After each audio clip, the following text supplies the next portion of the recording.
જય સ્વામિનારાયણ વિદ્યાર્થી મિત્રો, વિદ્યાસાગર સ્કૂલમાં ઓનલાઈન શિક્ષણમાં આપ સર્વનું હાર્દિક સ્વાગત છે. આપણે સંસ્કૃત તો ઓનલાઈનનો એક લેક્ચર ભણી ચૂક્યા. હવે આજ આપણે ગુજરાતીનું ભણવાનું છે. તો ગુજરાતી વિષયની અંદર આપણે પાઠ્ય એકમ છે, જે પાઠ બધા એમનું તો પુનરાવર્તન કરી ચૂક્યા છીએ, પણ વિદ્યાર્થી મિત્રોને મોટા ભાગે વ્યાકરણની અંદર સમસ્યાઓ આવી શકે છે, એટલે કે ભૂલ પડવાની સંભાવના છે. તો આપણે ફરીથી જો વ્યાકરણનો અભ્યાસ કરીએ તો તમને પણ સરળતા રહે, આવડે અને યાદ પણ રહે. એના માટે થઈને તમારે બોર્ડના પ્રશ્નપત્રમાં વિભાગ સી પાઠ્યપુસ્તક પર આધારિત વ્યાકરણલક્ષી પ્રશ્ન એવા નામથી એક પ્રશ્ન આવે છે, એક વિભાગ આવે છે, જેનામાં ગુણ હોય છે 20. અને એમાં પહેલો ટોપિક છે, એટલે કે પહેલો પ્રશ્ન ક્રમાંક છે સમાનાર્થી શબ્દ. તમારા પેપરની અંદર પ્રશ્ન નંબર 25થી 29 એવા પ્રશ્નો મૂકેલા હોય છે, એના ગુણ હોય છે 2. તો હવે સમાનાર્થી શબ્દ છે એના વિશે આપણે અભ્યાસ કરશું. સૌથી પહેલાં એવું જાણીએ કે સમાનાર્થી શબ્દ એટલે શું, તો કે એમની સામાન્ય પરિભાષાની વાત કરીએ. સમાન અર્થવાળા શબ્દોને સમાનાર્થી કે પર્યાયવાચી શબ્દ કહે છે. સમાન અર્થવાળા શબ્દોને સમાનાર્થી કે પર્યાયવાચી શબ્દ કહે છે. આવા શબ્દો જાણવાથી આપણું શબ્દ ભંડોળ સમૃદ્ધ બને છે. શબ્દ ભંડોળ વધવાથી આપણી ભાષાની, લેખનની અને કથનની શક્તિ વધે છે. જો તમારી પાસે શબ્દ ભંડોળ હોય તો સારું એવી ભાષા સમૃદ્ધ બને, લેખન લખવામાં પણ ઉપયોગી થાય, અને કથન એટલે કહેવાની વાત, સારું એવું બોલતા પણ આવડે, એટલે કે એમની શક્તિઓ વધે છે. ગુજરાતી શબ્દોના સમાનાર્થી શબ્દો જાણવાથી અને તેનો નિબંધ તથા લેખન રચનામાં ઉપયોગ કરવાથી વાક્ય રચના અલંકૃત બને છે. જો તમને સમાનાર્થી શબ્દોનું ભંડોળ સારું છે તમારી પાસે, તો તમે નિબંધ લખો કે કોઈ પણ લેખનની રચના, એટલે કે અર્થ વિસ્તાર લખો, અહેવાલ લેખન લખો કે કોઈ બી વાત લખો, તો લેખન રચના છે એની અંદર ઉપયોગી બને છે, વાક્ય રચના અલંકૃત બને છે, અને આપણી શબ્દ સમૃદ્ધિ પણ વૃદ્ધિ પામે છે. એટલે કે આપણે શબ્દની સમજૂતી છે એ પણ વધે છે. ઘણી બધી વાર આપણે નાના હોઈએ ત્યારથી લઈને શબ્દ તો જાણતા જ હોય છીએ. બોર્ડના પ્રશ્નપત્રમાં પાઠ્યપુસ્તકની પદ્ય અને ગદ્ય કૃતિઓમાંથી પુલ્લિંગ, સ્ત્રીલિંગ અને નપુંસકલિંગ, તત્સમ, તદ્ભવ જેવા 5 સમાનાર્થી શબ્દો આપવામાં આવશે, જેમાંથી ગમે તે 4ના સમાનાર્થી શબ્દો શોધીને સામે લખવાના હોય છે. પ્રત્યેક શબ્દના સાચો ઉત્તર 1/2 ગુણ છે, એટલે કે અડધો માર્ક હોય છે. હવે આપણા અભ્યાસની બાબત જોશું. એના પહેલાં તમને એવી વાતી કરી દઉં. ધારો કે અખિલ શબ્દ છે, કેવો શબ્દ છે? અખિલ. તો આખું, સમગ્ર અને સકળ, એક જ શબ્દના આવા 3 અર્થ થયા. તો એવી રીતે જે સમાન શબ્દો છે એને આપણે સરસ રીતે કરવાના છે. તમારા પરીક્ષામાં કેવું છે કે તમારે જાતે એક શબ્દ જે આપ્યો છે એના અર્થ છે એ જાતે શોધવાના નથી, પણ તમારો જે પ્રશ્ન ક્રમાંક છે કે 25થી લઈને 29, તો એની અંદર ડાબી બાજુ છે એના શબ્દો આપ્યા છે, અને જમણી બાજુ છે 2 લાઈન આપી છે, એની અંદર એના જવાબ છુપાયેલા છે. એટલે માત્ર ને માત્ર તમારે સામે અહીંયા પ્રશ્ન વાંચવાનો છે અને સામેથી એના અર્થ ગોતવાના છે. તો તમે જો થોડીક ટેકનિકથી એટલે કે સમજણથી જો ચાલો તો તમારા માટે આ પ્રશ્ન સરળ બની જશે. ઉદાહરણ તરીકે આપણે જોતા જઈએ છીએ. ધ્યેય એવો એક શબ્દ છે, સભ્યતા, સમાધાન, નમક અને આજ્ઞા. સામે એના શબ્દો આપ્યા છે, આદેશ, મીઠું, લવણ, વિવેક, નિરાકરણ, પરવાનગી, વિનય, ઉકેલ, હેતુ, લક્ષ્ય. આ તમારો પ્રશ્ન છે. હવે આપણે એને જવાબમાં કેમ લખવાનું છે? તો કે પહેલાં એના પ્રશ્નો લખી લેવાના. ધ્યેય, સભ્યતા, સમાધાન, નમક અને આજ્ઞા. ત્યારબાદ તમારે એવું લખવાનું, ધ્યેય એટલે શું? તો અહીંથી શોધવાનું. જો આપ્યું છે હેતુ અને બીજો અર્થ થાય લક્ષ્ય. ત્યારબાદ આવે છે સભ્યતા. સભ્યતા એટલે વિનય અને બીજો શબ્દ થાય વિવેક. સમાધાન. સમાધાન એટલે નિરાકરણ અને બીજો અર્થ થાય છે ઉકેલ. ત્યાર પછી છે નમક. નમક એટલે મીઠું, એ તો આપણને આવડે જ છે. લવણ. બીજો અર્થ થાય છે લવણ. નમક એટલે લવણ અને મીઠું. આજ્ઞા એટલે આદેશ અને બીજો અર્થ થાય છે પરવાનગી.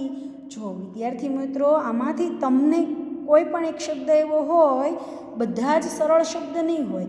અહીંયા જે પ્રશ્ન આપ્યા હોય એમાંથી 1 અને 2 એવા શબ્દો હશે કે જેનો સરળતાથી તમને એનો જવાબ ન મળી શકે. તો ત્યારે તમારે શું કરવાનું? તો કે પહેલાં પ્રશ્નો લખી લેવાના અને જે આવડે છે એના જવાબ મૂકતા જવાના. એટલે છેલ્લે એકાદ પ્રશ્ન એવો હોય કે જેનો આપણને અર્થ નથી ખબર, તો આપોઆપ એ મળી જશે. અને જ્યારે તમારે આ પ્રશ્નો અને આ બેના જવાબ, આ આખી લાઈન બને છે, ધ્યેય એટલે હેતુ અને લક્ષ્ય, આમ ત્રણેય વસ્તુ સાર્થક થાય, આ બેય સાચું બનશે, ત્યારે તમને 0.5 એટલે અડધો માર્ક મળશે. જોવાનું ખાસ ધ્યાન રાખજો લખતા સમયે. એટલે આમ તમે એનો અભ્યાસ કરી શકો છો. બીજું એક ઉદાહરણ જોઈએ છીએ. સમૃદ્ધિ, ગોઠિયો, સુવાળક, ગોષ્ઠી, કમળ. આવા 5 પ્રશ્ન આપ્યા છે. એક વધારાનું છે, તમારે લખવાના છે 4. સામે એના જવાબ ગોતવાના છે. નાજુકતા, પંકજ, મિત્ર, આબાદી, વાતચીત. સખા, ઐશ્વર્ય, નીરજ, કોમળતા, ગોઠડી અને ઐશ્વર્ય. ગોઠડી. હવે એનો જવાબ છે અહીંયાથી. તો પહેલાં તમારે પ્રશ્ન લખી લેવાના. સમૃદ્ધિ, ગોઠિયો, સુવાળક, ગોષ્ઠી, કમળ. પછી અહીંયાથી એના જવાબ શોધતા જવાના. પહેલો શબ્દ છે સમૃદ્ધિ, તો એમાં શું આવશે? સમૃદ્ધિનો જવાબ અહીંયાથી તમને મળશે તે આબાદી થાય. અને બીજો શબ્દ છે ઐશ્વર્ય. સમૃદ્ધિ એટલે આબાદી અને ઐશ્વર્ય. બીજો શબ્દ ગોઠિયો એટલે મિત્ર અને સખા. સુવાળક એટલે નાજુકતા અને કોમળતા. અહીંયા એના શબ્દો છુપાયેલા જ છે. ગોષ્ઠી એટલે વાતચીત અને ગોઠરી. કમળ શબ્દ એટલે પંકજ અને નીરજ. તો આમ તમારી સરસ મજાની જોડી છે એ બની શકશે અને તમે લખી શકશો. હવે થોડું અટપટો શબ્દ હોત એવી એક જોડી લઈએ. જો અહીંયા શબ્દો આપેલા છે કે ધૃષ્ટ, અલબત્ત, ઈરાદો, કબજો અને એષણા. આવા 5 શબ્દ આપ્યા છે. સામે એના જવાબ છુપાયા છે. આશય, ઈચ્છા, નિયંત્રણ, બેશરમ, ખચિત. બાજુમાં છે હેતુ, અરમાન, બેશક, ઉદ્ધત, કાબુ. ઘણી બધી વાર વિદ્યાર્થીઓને પ્રશ્નો થતા હોય છે. એવું પૂછતા હોય કે બેન, આ પ્રશ્ન છે એની સામે જે જવાબ આપ્યા છે એ બંને એક લાઈનમાં જ હોય છે, એક સાથે જ હોય છે? તો ના વિદ્યાર્થી મિત્રો, એક જવાબ અહીંયા હોય તો બીજો જવાબ બીજી લાઈનમાં ઉપર નીચે ગમે ત્યાં છુપાયેલો હોય. એવું જરૂરી નથી કે સળંગે સળંગ જ જવાબ હોય છે. એટલે ત્યાં તમારે ઝીણવટ થતી અને ચીવટથી પહેલાં વાંચન કરવાનું, એનો જવાબ શોધવાનો પ્રયત્ન કરવાનો. પહેલો શબ્દ છે દૃષ્ટ. ધારો કે તમારા માટે એ શબ્દ નવો હોય, ન સમજાતો હોય તો એને છોડી દેવાનો, પછીના શબ્દ લેવાના.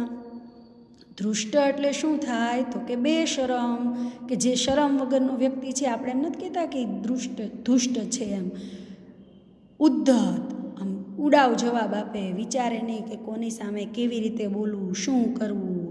તો એ આમાં આવે છે. પછી આવે છે અલબત્ત. અલબત્ત એટલે ખચિત, બેશક, ઈરાદો એટલે આશય, હેતુ, કબજો એટલે નિયંત્રણ, કાબુ, એષણા, ઈચ્છા અને અરમાન. તો આમ તમારી આ સરસ મજાની જોડી છે એ ગોઠવાઈ જાય છે.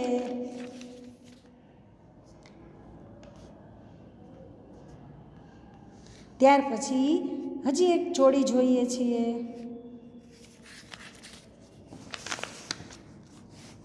જો દેખાવે સરળ છે, પણ તમે એને વાંચશો અથવા તો એને ગોઠવવાની કોશિશ કરશો ત્યારે ખબર પડશે.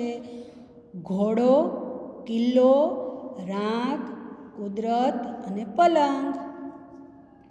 નિસર્ગ, અશ્વ, ગઢ, ચારપાઈ, દિન.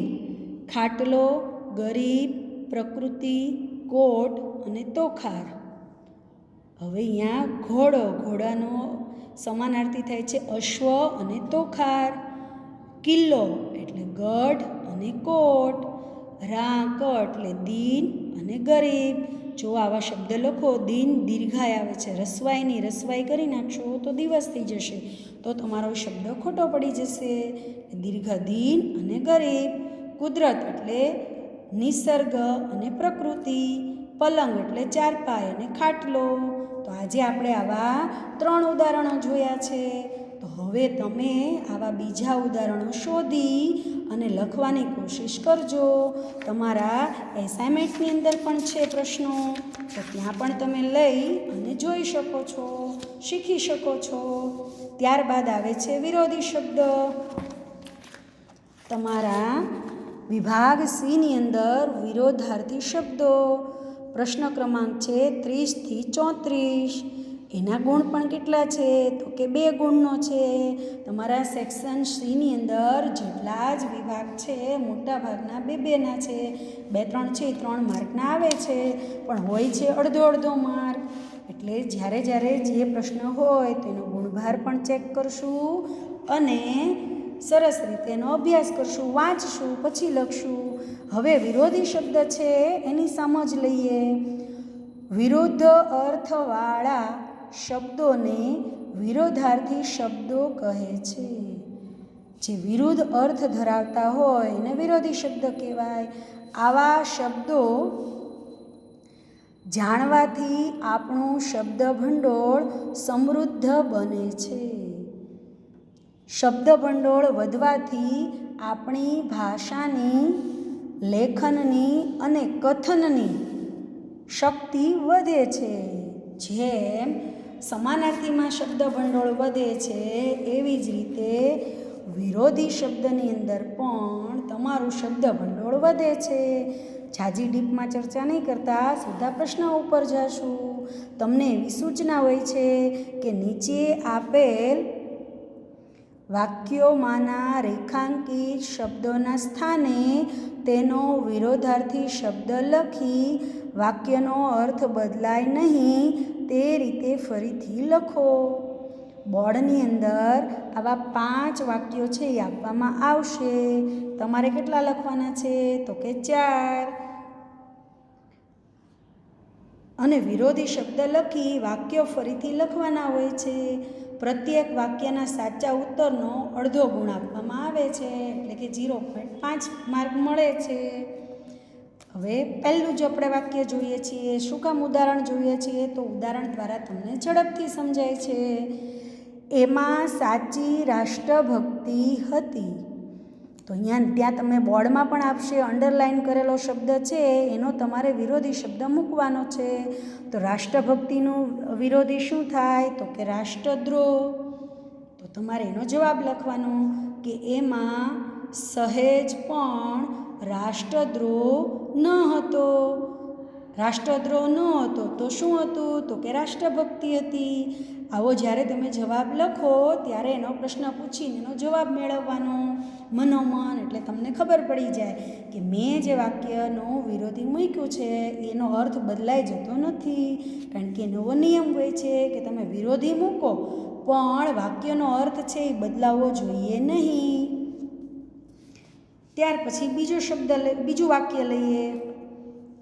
શાહુજી મહારાજ સ્વયં સામાજિક સમાનતાના પ્રખર હિમાયતી હતા. કયા શબ્દ નીચે છે? તો કે સમાનતા નીચે અંડરલાઇન છે.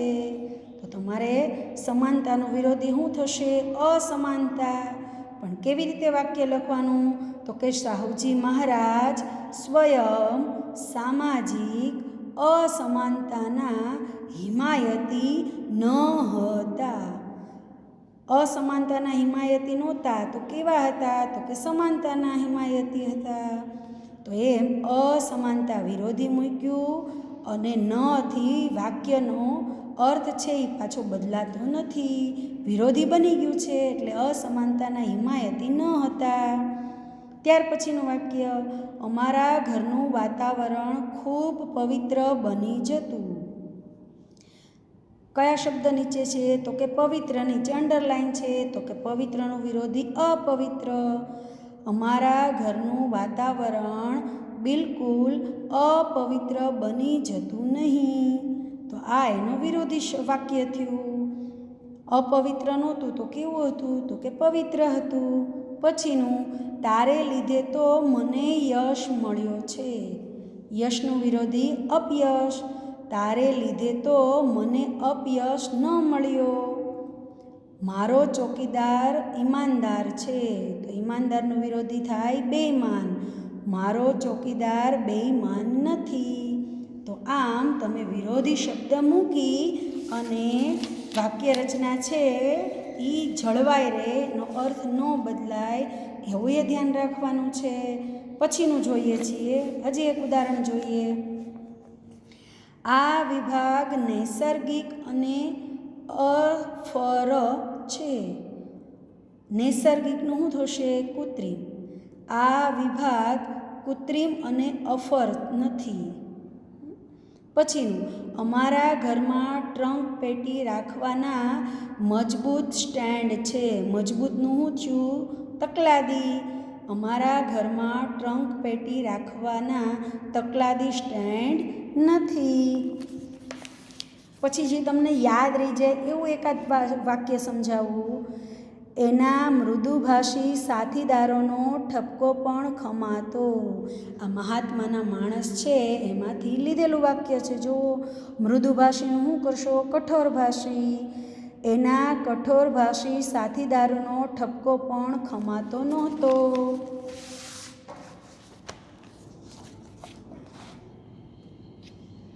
મૃદુનું વિરોધી થયું કઠોરભાષી. સાથીદારોનો ઠપકો પણ નહોતો ખમાતો. એટલે કે કોઈનું સહન કરી શકતા નહીં મણિભાઈ. એની બાના હાથે ઉટકાયેલો ચોખ્ખો ચણક લોટો. ચોખ્ખો ચણક તો એનું શું થશે? ગંદો ગોબરો. ચોખ્ખાનો વિરોધી ગંદુ. એની બાના હાથે ન ઉટકાયેલો ગંદો ગોબરો લોટો. એને ઘરેણાંનો બેહદ શોખ હતો. બેહદનો વિરોધી છે ઓછો. એને ઘરેણાંનો ઓછો શોખ નહોતો.